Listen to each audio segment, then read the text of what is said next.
want to now take a look at how we can create users inside our Azure environment. So, of course, in Azure, we have a directory services known as Azure AD. Okay, a lot of people think that Azure AD is just like on-premise Active Directory, but maybe handled through virtual machines in the cloud, but that's actually not the case. Azure AD is a newer system than the on-premise Active Directory that was created back in the year 2000, or I should say before that, because it was in beta for a while. But with Azure AD, it is a fully functional cloud-based directory services that can hold our different users, groups, and handle authentication with passwords and other multi-factor authentication-based systems and all that. So we're going to look at how we can create user accounts in Azure Active Directory. So to begin with, here we are on portal.azure.com. We're going to look right here in the upper left-hand corner, and there's this little symbol right here, the 3 lines. A lot of people call that the menu button. Some people call it the hamburger. I guess it's supposed to look like, you know, 2 pieces of bread and a piece of meat. I always just argue that IT people just love to talk about food, so maybe that's it. I don't know. But another option for getting to Azure AD, you can go over here to right here where it says Azure Active Directory. But I tend to like to be in the habit of using the menu button because you're not always going to be on this screen. So I'm going to go to the menu button here, and you will look down here and see these here are called blades. All right. Another interesting name that they give things here, but this is called a blade. So we're going to click on the Azure Active Directory blade, okay? At that point, we are now in Azure Active Directory, and we can go over here to the Users blade, and this is where we can begin creating user accounts, all right? So from there, now you might notice that I have a bunch of user accounts in my little environment here just because I've, some of my other courses I've created some users, but you can ignore those. You will not have all those users right now, so don't worry about all that. But if I want to create a user account, I'm going to go right here. I'm going to click to create a user, right? So new user, and then I'm going to say create a new user, all right? From there, all I got to do is choose to create a user. I'll explain what invite user is in just a moment, but if I want to create a user, I just go here and specify what I want that user's name to be, okay? Now, one thing of note, you will notice that my the @ symbol, this is called the user principal name, which is a username and then an @ like an email address type name. You'll see mine says examlabpractice.com because I have registered a custom domain name, which I'm not getting into right now on how to do that. Just know that it is possible to do that. You can register a custom domain name if you want, okay, but we're not getting into the details on that just yet. So I'm just going to create a user named Bob Jones. You can pretty much come up with any name you want here, and just put that in there, and then Bob Jones, first name Bob, last name Jones. At that point, you can do auto-generated password, and if you click show password, you can see what that password is, or you can say let me create the password, which you can create your own password for the user. And then essentially what would happen is you would tell the user what that password is, and then as soon as they log in, Azure Active Directory is going to force them to change the password. You could also assign them to groups. Not getting into groups right now. You can also assign them to roles, which I'm not talking about roles right now either. Although, in a nutshell, groups can give different access to different resources using groups, and with roles you can actually give administrative permissions and things like that. But again, not getting into groups and roles at the moment. From there, you could say block sign in for the user if you want. This means the user will not be able to log on right now. Maybe you just want to create the account, and then maybe you're going to allow them to log on later down the road. Or maybe you temporarily just want to turn a user off. You can actually go into the user's properties and turn this, set this to block later if you want. Then you got usage location. Now, I would like to say, even though I'm not really talking a whole lot about licensing right now, one of the things you do in Azure AD in some cases is you give them licenses to things, especially if you start using Microsoft 365 and you're working with, you know, the Office services, and maybe you're given access to Teams and Word, Excel, PowerPoint, and different products. You'll need to assign them licenses, and it is very important that you associate a usage location. If you don't, you cannot assign any licenses, okay?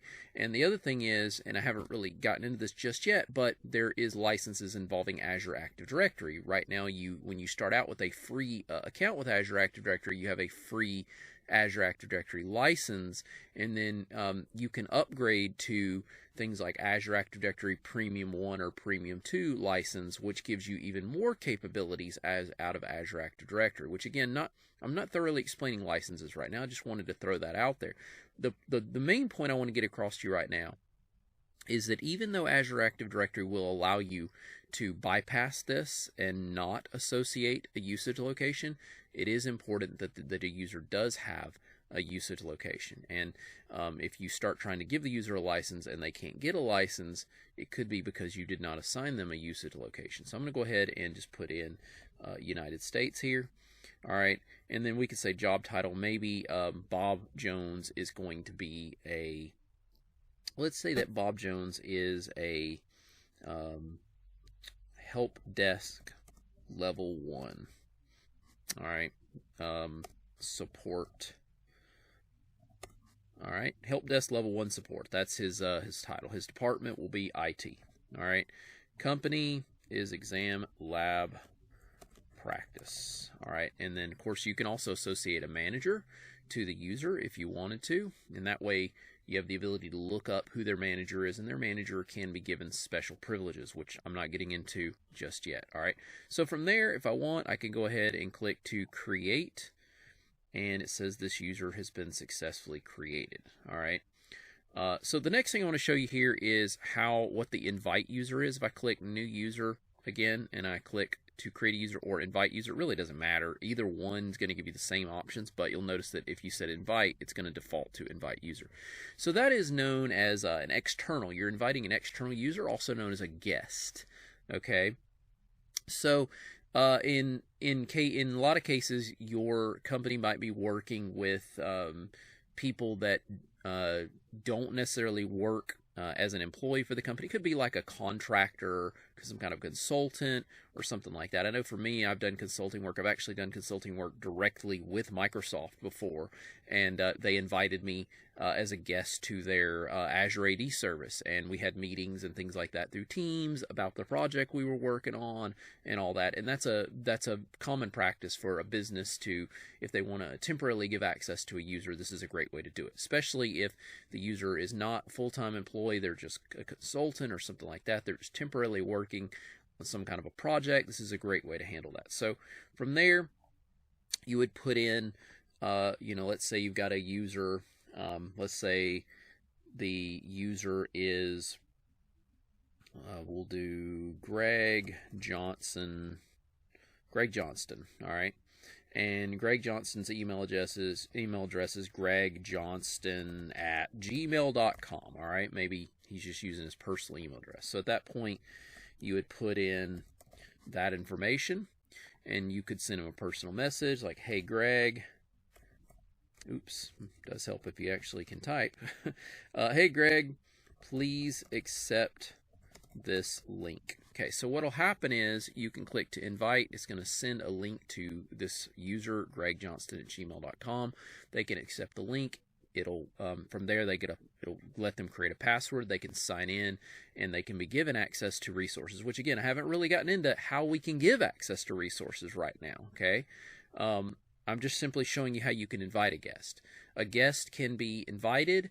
You might say, well, is that guest going to be more restricted or less restrictive? You can actually give a guest user account pretty much the same privileges as a regular user account. The thing is, though, is that with the help of these things called access reviews, guests can be a little bit heavier scrutinized than a regular user sometimes would. And you can periodically have these reviews done on whether or not this person should remain a guest. But I'm not getting any of that right now. I just wanted to point out that you could. Okay, you're welcome to try this out yourself. You could invite yourself as a guest. If you have a personal email address, you could try inviting yourself as a guest to your own environment and try logging on. That's a good little thing you could give a shot at right now if you wanted to. But then from there, we could continue filling all this out. Groups, roles, block sign-in, usage location, job title, department, company, manager. you're going to see it's pretty much the same thing as creating a user. The only difference is this guest user will get to keep their own personal email address, or whatever email address that's put right here. All right. Okay. So the next thing I want to show you, let's go back over here. Go back to the users blade, and so I wanted to show you that we do have the ability to download all of our users to a spreadsheet if we want. We can click download users, and it will basically download it to a CSV file. Okay, if you want to pull that up, you can see all your user information in a spreadsheet. Remember, you're not going to have all these users that I've got. I created these users previously, okay, just in a previous course, but don't worry that you don't have all these user accounts, because you're still going to be able to practice everything that you want here.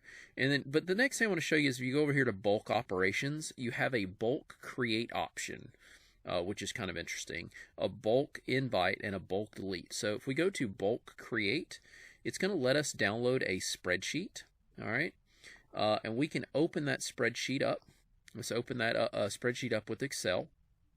All right, and then what you can do is you can create users based on this CSV file, this comma separated value file. Okay, so they show an example of doing that, like, you know, create Chris Green is the user they use as an example, and then we'll say Chris Green at, and then whatever your domain name is. You might have a name that says .onmicrosoft.com. You'd need to put that in there. In my case, I've registered a custom domain name, examlabpractice.com, so I could put that in, and then I could specify what I want the password to be.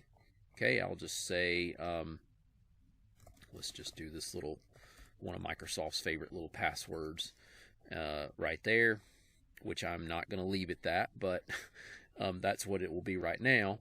And then if I want to block sign in, no, I'm not going to block sign in. And then I could do, you know, first name is Chris, last name is Green, job title is sales manager or something, you know, department is sales, so on and so forth. Then you could go ahead and fill the rest of this out. Now imagine if you had a situation where you had your company recently absorbed another company. Maybe this other company is a smaller company that's got 50 employees or something. And if you had a spreadsheet maybe that was provided by that company's HR department or something, you could build the spreadsheet out like that, like you see on my screen, and then you could actually import all this and have all those users created without having to manually type all that in. So that could really, really save you a lot of time. Okay. So I've got a Chris Green. Let's also create another one. Let's do Larry Thomas. So Larry Thomas at examlabpractice.com. We'll just do the same password. And again, as soon as the user logs on, it makes them change their password. Larry Thomas. Maybe Larry Thomas is a marketing manager. Okay. He's part of the marketing department. Which I just realized that I messed that little up right there, so I'm just going to fix that. All right. And of course, again, you could fill the rest of this out, but I'm not going to do that. All right. So from there, I can go and save this. So we'll just say, save this. I'm just going to save it to my desktop real quick. All right. Once it's saved, now I'm going to jump back over into here, and we're going to upload that spreadsheet.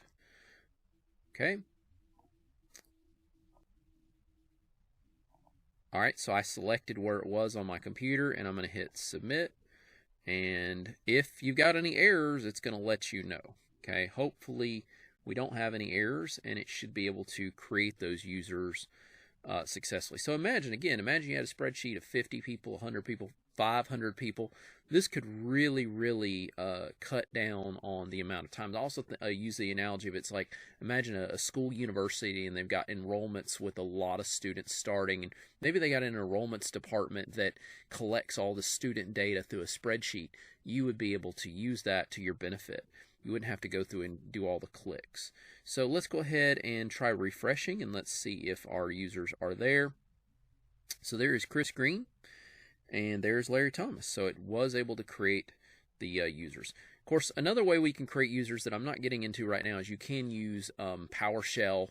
There's also Azure CLI, which it's based on Linux. If you're familiar with Linux, the Azure CLI commands will be used, but I'm not showing you how to do that just yet. I just wanted to show you how you could do all this graphically. So as you can see, very easy to jump right in and create user accounts. Also invite users as guests using the Azure portal. Hey, this is John Christopher. I hope you enjoyed that video, and I want you to know that I'm trying really hard to grow this channel, so I hope you'll give me a like and a subscribe. Also, if you'll check the description in this video, I've got a link for you that can show you how you can get access to all my different courses. I have lots of different Microsoft certification courses that'll help you pass your exam. All right, thanks a lot for watching the video, and I hope to see you again.